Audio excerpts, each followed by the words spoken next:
Welcome back to the first ever episode of Wise Words with Weasel. I'm your host, Steelers Weasel, and I'm get to right about now. And today's episode is going to be a little wonky. We're going to talk about Steelers, but first off, we are going to be ranking every single Versace Pour Homme available to the public. So starting off, we have the original Versace Pour Homme.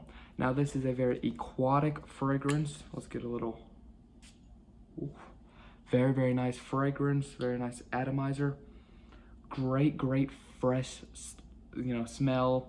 But I personally give this as my number 3. A lot of people love it. It's a very nice budget fragrance. It's $60 for a great summer, everyday, hot, fresh, aquatic fragrance. I love the smell. It's because I do believe that the two other variants of the Pour Homme is a lot better. So coming in at number 2, I just bought this today, and it just came in today. It is Oud Noir. This is a very nice, it got some citrus in it. It's got some wood in it. It is just a very nice scent. Same atomizer as the other two. It's a very nice kind of business casual. Like, I wouldn't really wear this every day, but it's a very nice kind of business top CEO type fragrance if you're looking into this one. And at number 1, we got, in my opinion, one of the best fragrances out there. Very great for its budget. It is Dylan Blue Versace's Pour Homme.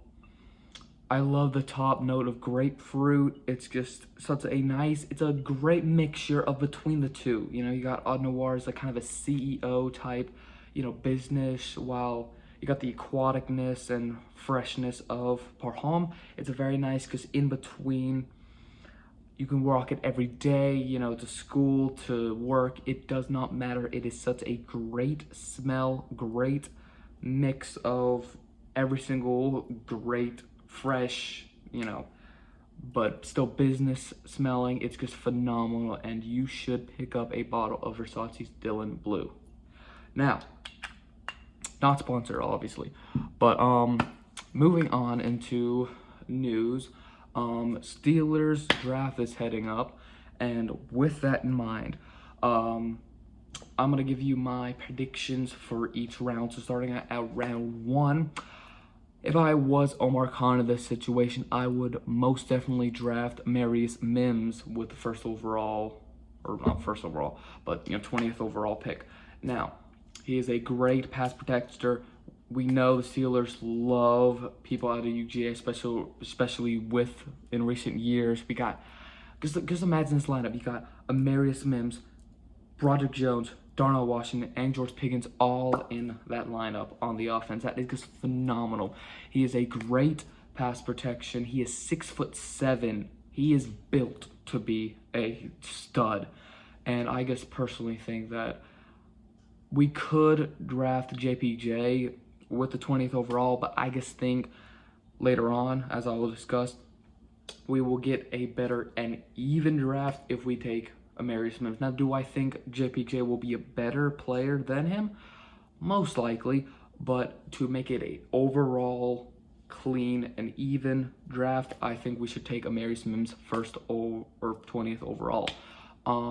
Just with the size, 6'7", great pass protection, and then we can also move Broderick Jones to his left tackle position where he belongs, because he was very nice for us at right tackle, and that wasn't even his normal position. So in my opinion, I think it will be great moves for everybody in this scenario. Now, second round pick, we have a lot of options. I like Max Melton. I think Rutgers is where he's from. I just really like him. He has potential to be a slot corner, which we need. I do like Darius Rush. He did show some, I don't know why. He's just one of those players that you kind of just like, I know like he barely played last year, but I just kind of liked him. He's young. He has a lot of potential. I do think he can be a serviceable slot, but I just don't think I can rely him game in and game out. And I think we can just develop Max Melton as a slot corner and just have JPJ and Dante Jackson on the outside, if that makes sense. And if we are going with receivers, I would like, I know it might be a little bit of a stretch, but if we were to get someone like Ladd McConkey in the second or third round, we would be so lucky, because I know I'm making, I guess, a UJ fan team, but holy, George Pickens and Ladd McConkey, two teammates, just back, and we would be missing that piece. Because, I mean, JP is such a great jump ball receiver. He can go up and make that 50-50 balls, make it a 90-10 balls. Then we got Calvin Austin, Quez Watkins, who will be the deep threats, you know. But what we miss is Deontay Johnson, who is a shifty route runner, who is, you know, has some deep threat values, but struggles, you know, with big time catches and traffic. And that's basically exactly what Ladd McConkey is. His draft comparison is Deontay Johnson, but a little bit faster. And who wouldn't want a faster Deontay Johnson with that route running ability, with that shiftiness? He can play the slot, he can play the outside. The only thing that's really the only thing that really stopping him from being a first round pick is his size, which, I mean, sure, but it would be such a great steal nonetheless to just grab him in the second or third. And with that, I swear I'm not trying to make a UGA theme team, but like I said, with the Marius Mims pick, we can have the third round pick go up and grab the center, Cedric Van Pran. I'm telling you, Cedric Van Pran, I believe, is the second best center in this draft behind JPJ. And to get him in the third is the absolute steal. And then it's just the chemistry, the team chemistry we would have with all those UGA studs. That is just phenomenal, in my opinion. Because you got Philadelphia getting the UGA defensive studs, and we got the Pittsburgh grabbing the UGA offensive studs. I just think that it will also give us such a great overall lineman group, because we'd have Broderick Jones, Isaac Salamalu, Cedric Van Pran, James Daniels, you know, Marius Mims, and also we got some pretty good depth in Nate Herbig and you know, Dylan Cook, I think, and also Dan Moore Jr. I know he was awful last year, but for him as depth, that is also mentally good in my opinion. And then fourth round, depending on how it goes, if we were to draft a receiver and go with like someone like Ladd McConkey, I think we could go up and grab a Jalen McMillan. I don't know how to say his name, but the receiver out of Washington, did not really have the production we were hoping for. But for a fourth round pick, he has such talent and like just raw potential. I think we shouldn't just, you know, miss him on that. And then as for fourth round, kind of around that for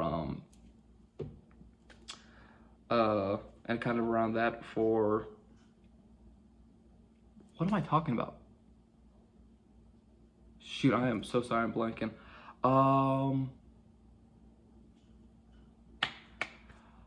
Oh my god. Yeah, so and then if we were to take a receiver in the second, third round, then we would go up and grab Kalen King, I believe how this say his name, from Penn State. And because he was such a dominant force with JPJ at Penn State, I do think that they can translate that into the league. Sorry for my dogs in the background. Now, will he get that much playing time because he's not really a slot corner? Yeah, but could we develop him into a slot corner? Most definitely. But I feel like if we were to go in that direction, I think he would be more rotational, kind of outside cornerback, kind of like JPJ was whenever we had Patrick Peterson and Levi Wallace. And then between kind of the like the extra third round picks or somewhere like third or fourth round, I do believe we selected defensive linemen with that pick.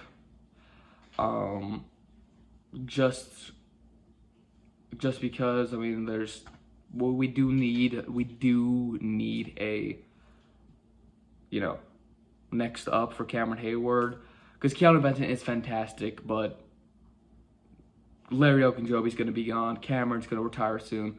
We just need someone else with Keanu Benton, so we do need to grab someone there. I haven't scouted any defensive tackles just yet, or not just gotten really deep into it. especially like fourth or, you know. The Florida State defense tackle, he was really good in 40, but or not 40, in like the draft class. Shoot, what's it called? Combine. Shoot, I am so sorry. I'm kind of blanking. It's my first episode. Give me some slack. But, yeah, so personally, I think that would be a great investment. If he falls into the third, I don't think we should spend a second on him. And yeah, so, and then by then, you know, seventh and sixth, you know, just who cares? Maybe grab a safety, you know, just maybe linebacker. I did like Tommy. Oh, I cannot pronounce his last name. Erksenberg. I do not know. Just as a good depth, I do not think we're gonna keep Mark Robinson around because he just was meh. He had such potential to be a starter last year, and Steelers obviously didn't want him to be a starter, as they sound like Miles Jack and all these, you know, Blake Martinez, all these randoms off the street. So I don't think the Steelers really like him that much. I don't think they think him as a starter at this point. So I do think the Steelers would go out in like the 5th round, grab a backup linebacker behind Elanda and Patrick Queen and Cole Holcomb. So that is my thought between the draft as well as the Versace Pour Homme line as a review. Dylan Blue is a certified banger. And then, yeah, so thank you guys for listening to my first ever episode. I know it's kind of wonky. I know the lighting isn't the greatest, but just hang in there. We be set. And we'll just take it from here. I mean, because once again, just head over to my website, because hopefully it will be up by then. I have some articles posted, I guess, more about my thoughts into depth, where I'm not in front of the camera and kind of with no script and just basing it off the top of my head. But yeah, thank you for enjoying the first ever, or hopefully enjoying first ever episode of Wise Words with Weasel. I'm your host, Steelers Weasel, and I'll see you on episode 2.